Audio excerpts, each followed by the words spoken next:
I'm Reverend Jessie Brandon. I'm life cycle celebrant and a metaphysical minister, and you're watching us here on Epiphanies, where I bring my two loves together, people and books.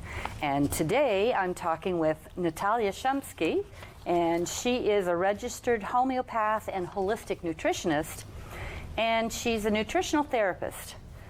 She strives to bring awareness about the power of food and how it can be your friend or your foe.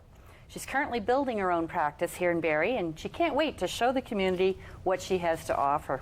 So we're talking to Natalya. Thank you so much for coming today. Thank you for having me on your show, Jessie. I'm excited to be here. Yeah. So we're talking about Diet for a New America, and it is by John Robbins. And let me see what he has to say. How your food choices affect your health, happiness, and the future of life on Earth. Few of us are aware that the act of eating can be a powerful statement of commitment to our own well-being, and at the same time, to the creation of a healthier world. In Diet for a New America, John Robbins brilliantly documents how that our food choices can provide us with ways to enjoy life to the fullest, while making it possible that life itself might continue. So tell me, why did you choose this book to bring today? Okay, Jessie, this book was the start of it all for me. So back when I was 19, I turned vegetarian, and at that point, I had no idea how to eat. So growing up Ukrainian, we always had potatoes, meat, and veg all the time. Always ate spare ribs, always ate pork chops, all that yummy stuff. Until one day, I had a piece of meat on my plate. I believe it was a pork chop. And I just started to think about the sourcing of it and how it's coming from an innocent, loving animal. And at that point, I went down the rabbit hill, or rabbit hole, I should say, not the hill. So my aunt's sister actually is a vegan, and I remember having a conversation with her about what she can eat. Because in my mind at that point, everything was eggs, meat, and dairy. Yeah. So she gave me this book probably when I was, I wouldn't say about 14. And coming back on the plane, because I was in Arizona at the time, I read a few pages on the plane, didn't even faze me. So I put it away. Don't think I touched it for another 4 years. So it collected dust in the bottom of my desk for years. And then when I was 19, I'm pretty sure I made the final decision of cutting everything out, in terms of the meat and the chicken. Red meat and chicken, I should say. So I remembered that I had this book. So I was thinking about it before I came to the show today. And I was thinking, I feel that there's a power of the universe that can foresee the future. So I find that back then the universe knew that 5 years ahead from now, I'm going to turn vegetarian and I'm going to need this book. Yeah, amazing. So I opened it up, and from that point on, again, deeper down the rabbit hole, and that was my start of my fantastic holistic journey.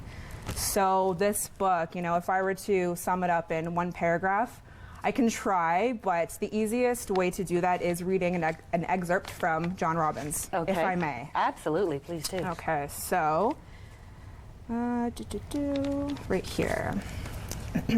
Quote, "Still, I did not know how much was at stake until I read Diet for a New America.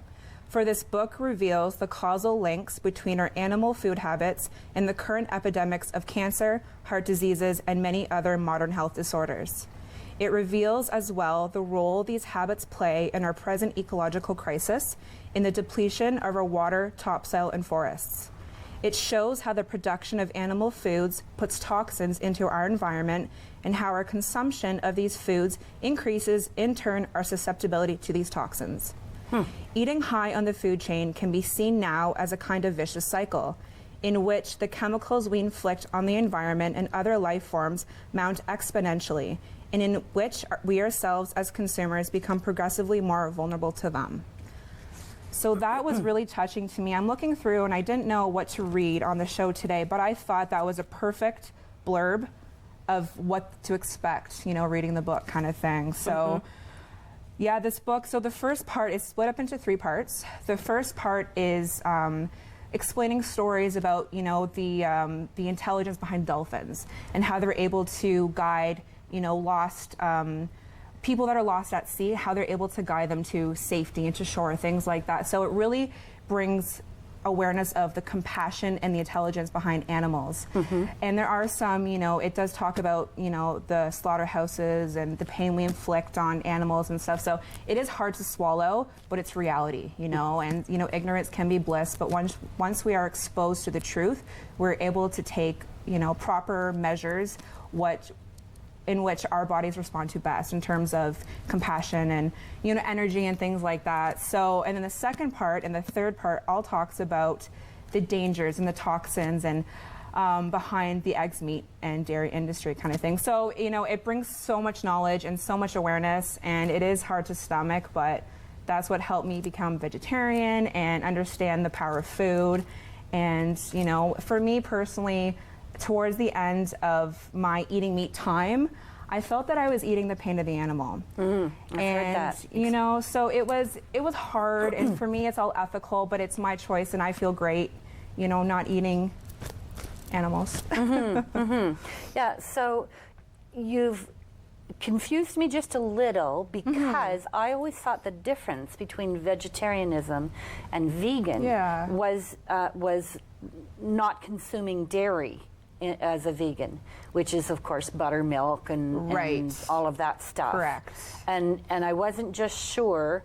Do you eat like eggs and things like that, or do you just... So for me, I definitely don't eat any fish, chicken, or meat. I don't consume eggs hardly. Still sometimes the sour cream and the butter, but for me it is a slow transition. Yeah. And even honey, you can't consume honey, you can't roll leather, things like that. There are so many things that a new vegan might not know, and so it is a transition. It's an interesting transition. It's exciting.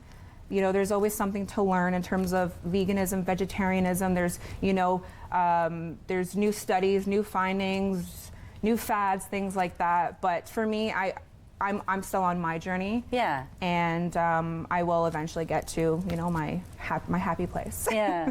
I had a friend, she's passed away now, but she was macrobiotic. And she had been macrobiotic, I think probably since her 30s. Okay. And do you know what that is? I would say that it's focusing mostly on eating your macros, so like your proteins and your fats. Right, kind of and things. so she ate at fairly consistent times of the day, and the way she prepared the food and what she had to eat, it just was so sciencey that I just couldn't figure it. I loved eating at her place because everything was so delicious. Let her do it. Yeah, definitely. Yeah. But then I went back to my cheeseburgers. Well, of course. Yeah, and I don't blame you. And that's the thing too. When you turn vegetarian or vegan, people feel that they are limited in everything. But I find that in a conventional lifestyle, in terms of diet, eating your eggs, meat, dairy, things like that, there is an alternative that is plant-based, and you just have to find what tastes the best. Yeah. So for me, trying to find, the alternative veggie burger or alternative cheese or almond milk, nut milk, things like that, there are some, not great tasting ones, and there's some delicious ones. So it is a bit of, again, a journey, but you get there, and it's awesome. It's so exciting. It's really cool, the power of plants, and how it can mock, it can mock something and then provide so much nutrition and not, work against nature, work with your body and health and promote happiness and health and all that good stuff. So do you feel that, can you feel the difference in yourself from when you were a meat eater to now? 100%, yes, I meant to say that earlier. So when I turned vegetarian at 19, I was overweight, didn't sleep well, I had bad acne, had rashes, just, things, ailments like that. So I went onto Google, my best friend, and I typed in nutrition, Barry, and I came across a holistic nutritionist. At that point, not understanding the difference between a dietitian and a holistic nutritionist. So I met up with her, and I did this huge, extensive, it was a questionnaire assessment, and there was all these different ailments: headaches, insomnia, rashes, diarrhea, constipation, things like that. So you mark them between 1 and 3, and then it gets inputted into a system, and it spits out a graph, and it's green, yellow, and reds. Greens, you're fine. Yellows, caution, red's an issue. Yeah. So my nutritionist at the time, she says, okay, Natalya, you know, do this for diet, incorporate these supplements, come back in 3 months. I was still lost. So I changed up some of my diet, went into a health food store, saw all of the supplements and how expensive they were. I said, no way. So at this point, I was just changing my diet. After 3 months, everything went down to green, everything. So at this point, you know, I'm saying to my mom, you know that blueberries have high antioxidants. They're so great for brain health and memory, and this, and this, and this, and this. And I started to become annoying. Yeah. So that was the start of it all as well. So I thank my nutritionist at the time that she opened up that door for me. So after adopting this lifestyle, it wasn't a diet. You know, diets don't really last. It's just a lifestyle. And once you understand the power of food and what your body needs to flourish, then it just becomes a natural rhythm in your life. So I started losing weight gradually. It wasn't, you know, an extensive amount in a shorter period of time. It was over a few years. My complexion got better, my sleep got better, digestion got better, I had regular stools, things like that. So yes, for me personally, I have recognized and I've had so many great changes, and I feel it, and I try to, you know, relay that on to other people that are willing to adopt that lifestyle as well without being pushy, you know? Right.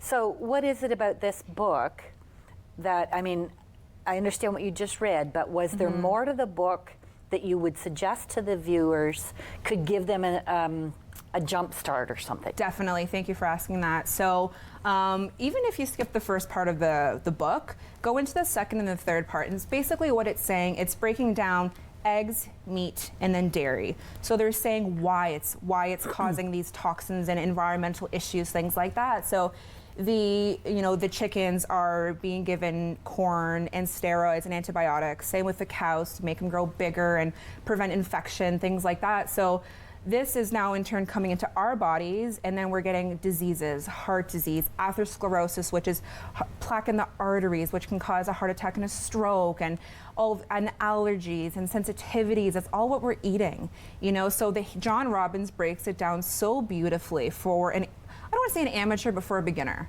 you know. And he helps you understand that eating high cholesterol from animal foods can calcify the arteries and can cause a heart attack or a stroke, things like that. So he doesn't say cut it out completely. He says be aware, and also be conscious of eating grass-fed and organic, you know, and eating happy animals. And that way, you know, if you're eating happy, then you're going to be ingesting happy, and your body is going to respond happy, things like that. So so he breaks it down beautifully in this book for. Yeah. Because that's what I have always found the hardest part when I've tried to change my diet is, well, if you remove this, what do I eat to make sure I'm still getting what I need? Exactly. Well, you know, he doesn't say if you cut out eggs, here's another way you can get your omegas. He just kind of lays out a foundation of what is in store for our factory farming and things like that. And okay. Yeah. So he really addresses the whole picture. It's not just about diet. It's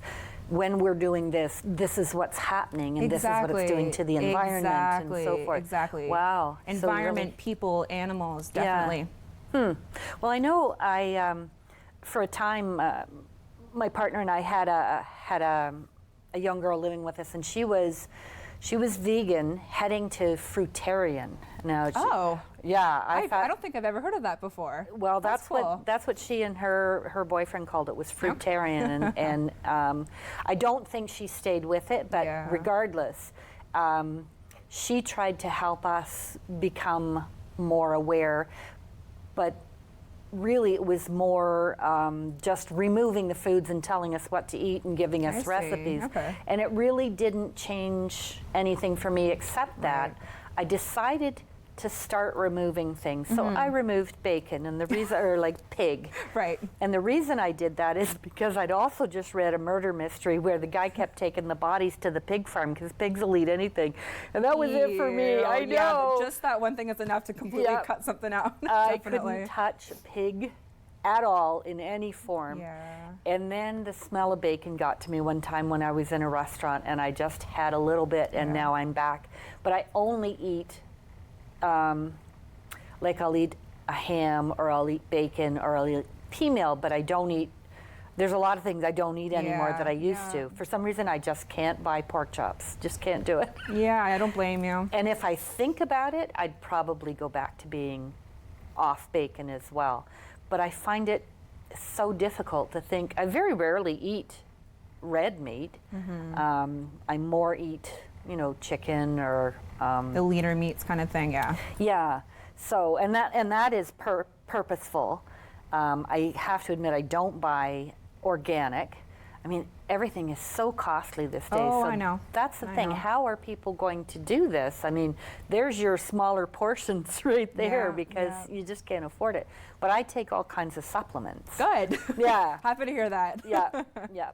My partner keeps right on me. He makes sure that I get them. Yeah. And he's really cute. He wants me to take extra omega, so instead of telling me, he just leaves the bottle on the counter because he knows that my incessant cleanliness will. Why is the bottle here? Oh, that's so clever. Yeah, it is very But it's easy clever. to put that bottle away without taking it too. That's right. That's right. But no, That's and then funny. he'll check with me. Did you take your extra omega today?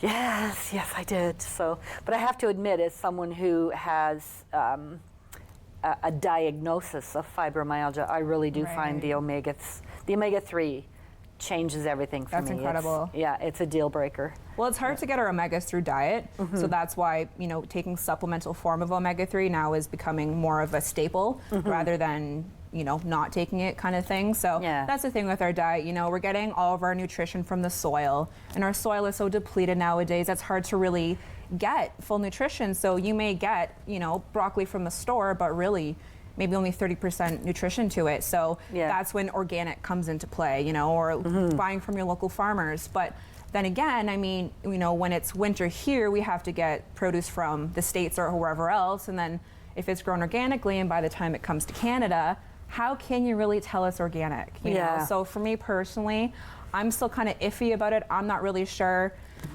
So there's that too, but But you do the best you can. Exactly. I mean, really, given what we have to work with, I mean, GMO is everywhere, and there's a seed share thing that I just recently heard about that goes on in Utopia, and it's fairly close to us too.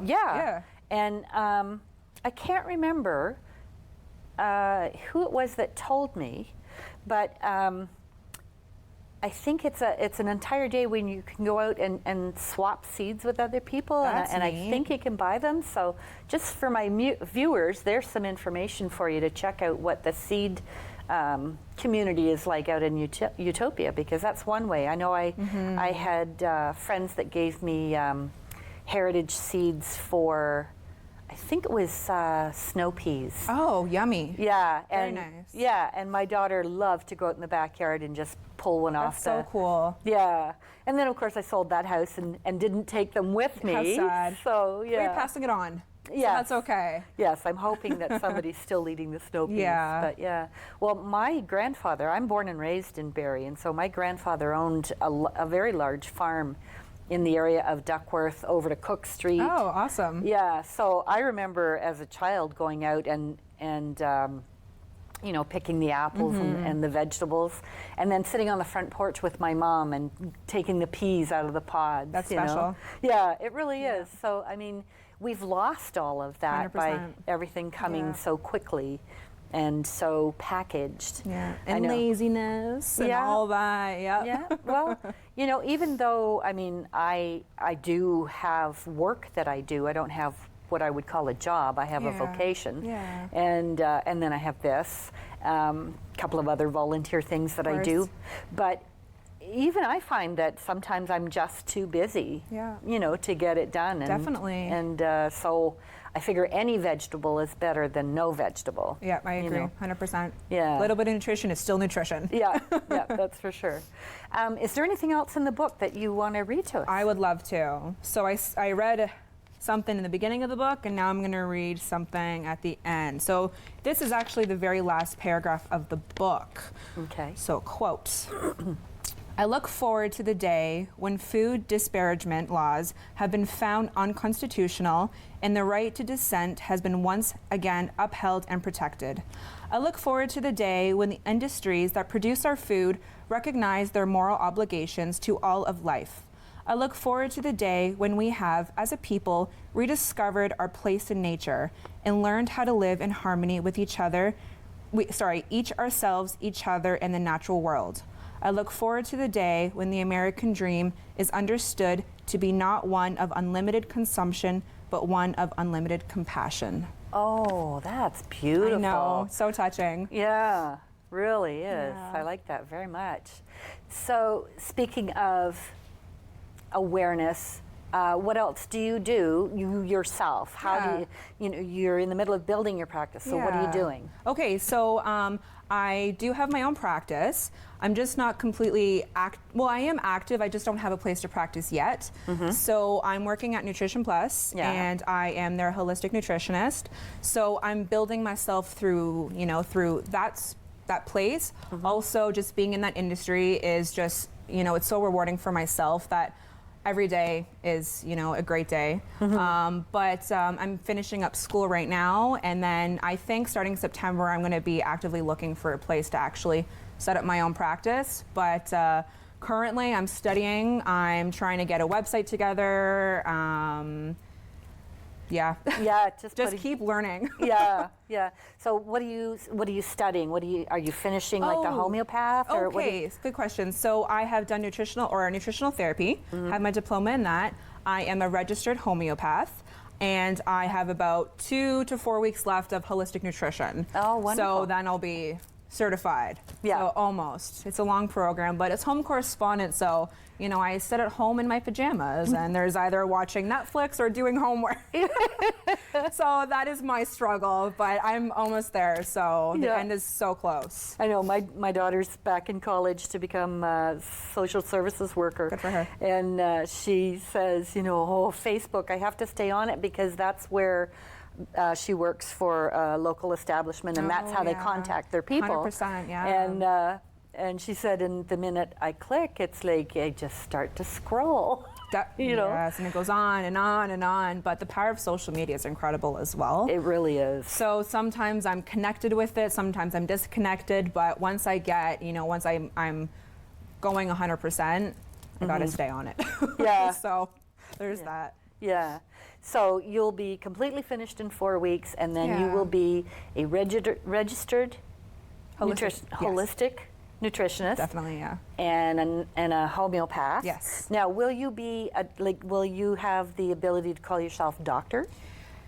For me, I wouldn't call myself that. There are certain parts of the world that do consider what I've done as a doctor. I haven't gone for master's. I did go for my honors. But at this stage of the game, I just want to branch off into other ventures or venues. And then who knows, maybe in the future I will go back to, finalizing my master's then. So no, I personally wouldn't call myself a doctor, but some people do, and that's okay. Yeah. I don't mind. Yeah. No, it's just, nice to know. Having the credentials that you will have and have gotten so far is certainly enough to let people know that you have the expertise. Definitely. And so you're also a nutritional therapist. And how does that work? So that is pretty much on the same foundation as holistic nutrition. They both focus on prevention rather than a solution. So when I did nutritional therapy, which was about 3 years ago now, just to sum it up, basically what it was saying is it broke down certain fruits and vegetables. So strawberries, how they contain a specific medicinal component called ellagic acid, and what that ellagic acid does in the body, things like that. So it gets more to a scientific chemical based, but for me, that's not my forte, but it was really interesting to understand it in that sense as well. Right. So for me, it was, we're all told that strawberries and cabbage, I was going to say cabbage rolls, Brussels sprouts, things like, and cabbage, how they're very therapeutic and medicinal and healing, but why? Like what's in them to give them that benefit?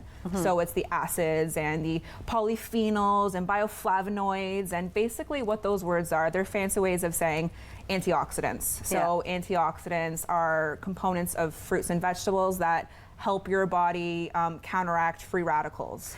So then I'm thinking nutritional therapist, do you take on individual clients and walk them through a lifestyle change food plan? Is that how that plays out? Not so much with the nutritional therapy.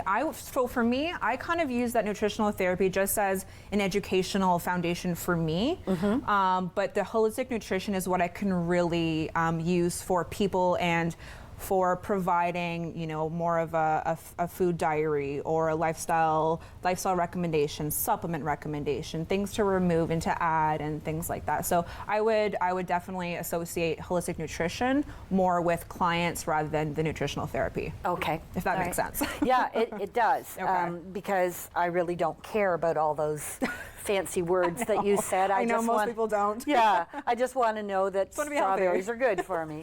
For sure. I do some work with a native elder, and she always says the strawberry is the heart berry, and that you have to eat the greens too. And I wondered if they'd ever said anything about the green part. Never. Isn't that interesting? I believe it though. Yeah, she says they believe that that's the most nutritious part, and that you have to eat the whole berry to experience That makes the sense. whole. The whole plant. Why just parts of it? You know, it's not like, you know, you're with a partner, you're only giving them your hand. It's the whole of you. Yeah, that's right. That's right. There you go. So I just want to be able to make sure that my viewers know your credentials or your contact information will be running across the screen. Great. So make sure that they can reach you, and you'll be ready to go. Well, are you taking clients Yeah, now? definitely, yeah. But more so in their homes, or if they wanted to meet at, you know, a coffee shop or the library. But, you know, if we're talking about, you know, your life or yourself, it should be more private, more intimate, but, you know, that is the client's decision, whatever makes them comfortable. Yeah. Okay, well, that's really terrific. I'm glad to know all of that. You may just get a phone call. And I'm so happy that you were able to join me here today on Epiphanies. Thank you, Thank Jessie. you for bringing that book and bringing some awareness to how we should be treating both ourselves and the planet. 100%. Yeah, and I thank you, my viewers, for watching Epiphanies today. I hope you've enjoyed my time with Natalya Shumsky, and I do hope that you'll come back next week and see who is on Epiphanies and sharing their knowledge with us at that time. Thanks so much.